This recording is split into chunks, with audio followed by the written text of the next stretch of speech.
You need to know the type of customer you want for your business. Running a cleaning service for so long, for about 14 years, I wish I would have knew this when I first started. I would have been much more ahead. As a cleaning business, you can almost clean anything, right? So you can clean houses, apartments, condos.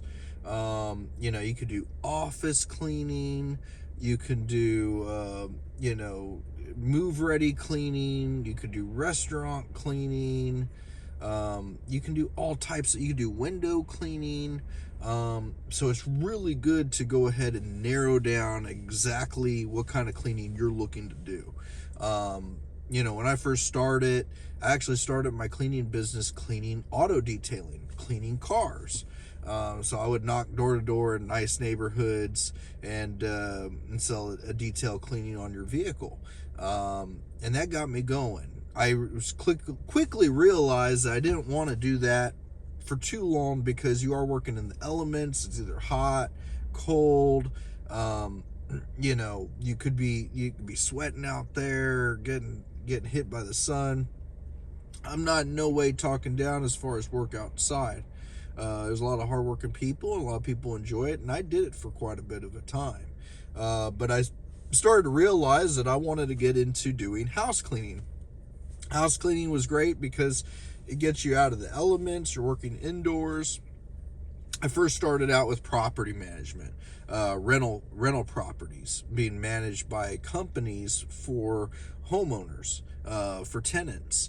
And, I thought that was a great opportunity because a company gave me the opportunity to start. I think it was Hendricks Property Management in San Antonio.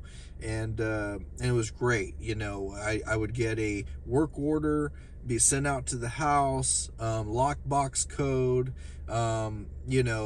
nobody in there. It's vacant, easy to clean.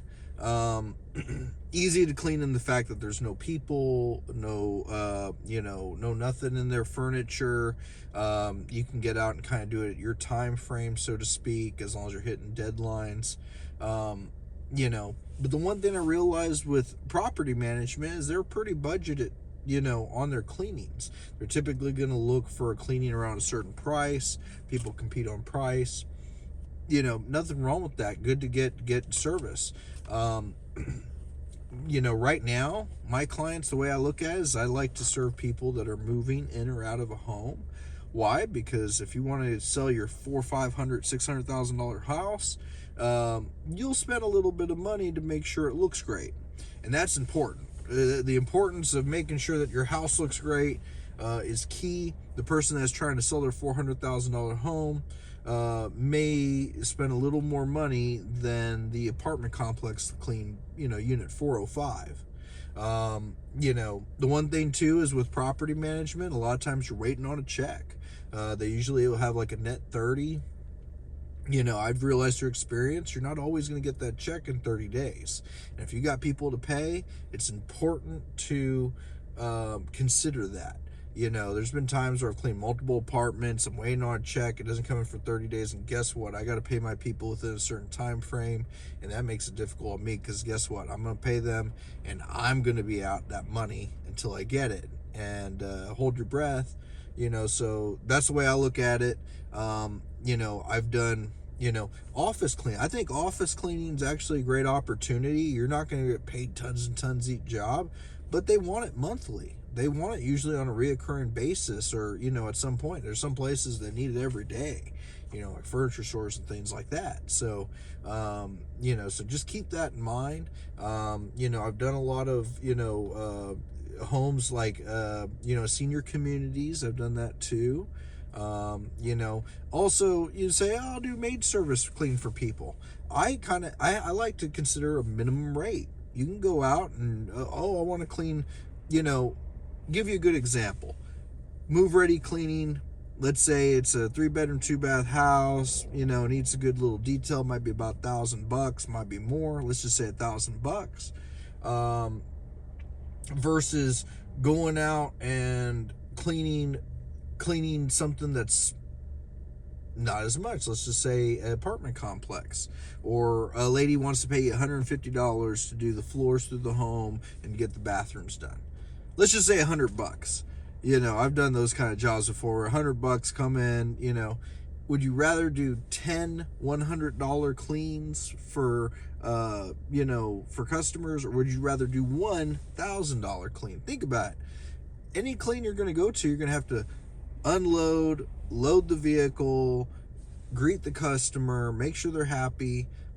Would you want to do that 10 times, or do you want to do that one time? So you can see how it would be easier to manage to do the bigger jobs.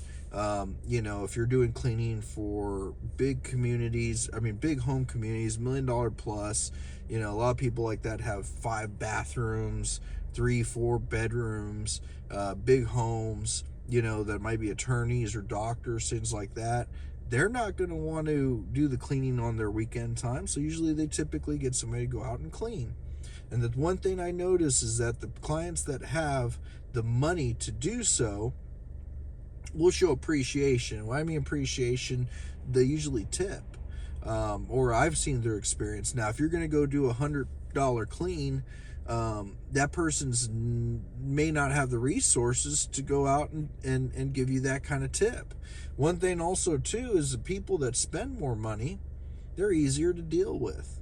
They're gonna, they appreciate the clean. The person that's looking for the cheap, name like Home and Glow and stuff like that. You've seen those commercials where get your whole home clean for $20.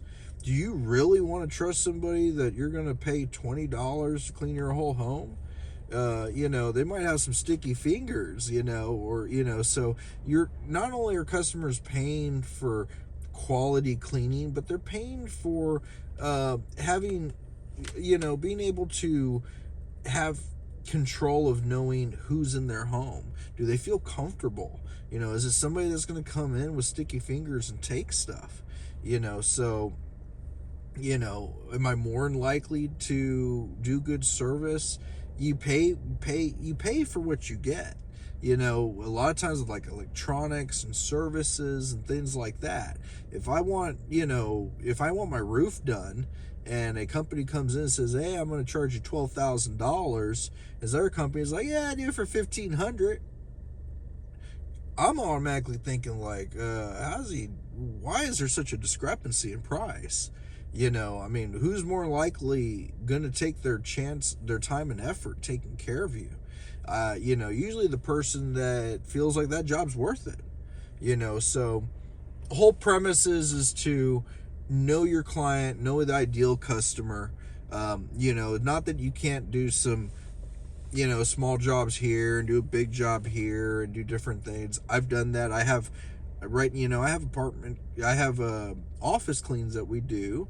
I also do work with some realtors for Move Ready, and then I got some regular maintenance clients, the office clean stuff. So I do have a abundance of different kind of cleanings, but I am really focusing on certain types of cleaning. So I'm really focusing on marketing towards realtors and clients that have a higher income, because I'm going to give you 100% of me, and I want to be able to know that I'm serving people that show appreciation. Like I say, the people that are hiring people for very, very little, I typically notice that they don't it's harder to keep those clients happy. If they don't, first off, if they're not paying a lot, maybe they'd never have had a cleaning service before. Maybe they don't know what it's like to have it clean like that. They're just thinking, I want the cheapest.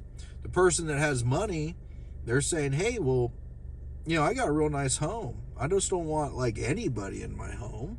And I want a good job. I'm willing to pay for a good job. And that's the difference, is that, and the standard's just different. People appreciate it. The ones that are saying, hey, I'd rather pay for good service. So keep that in mind. If I would have knew that, when I first started years back, I'd be in a different position now, in that way. But like I say, you live and you learn, you go through experience. I would just say, like I say, focus on what you think would be good for your, you got to think about it. You're taking a crew out. You want to stop at multiple locations. You're hitting 3, 4, 5 o'clock. You're hitting traffic. Takes you long to get to different locations. Think about it. You're getting $100, $200 job. If you're going out there with 1 or 3 people, how big are your profit margins and how much are we splitting this? Before you know it, nobody's making tons of money. And if you're not getting the job done super quickly and off to the next one, is it really worth your time and efforts? And that's why I say, hey, if you got jobs that are big old jobs, at least you're only there once, you're there all day, you're making that money. They may tip you more than what you might have gotten on a little clean and all. So, those are good tips. Make it short, like I say, know your ideal client. That way, so you can make money and you can focus in on that.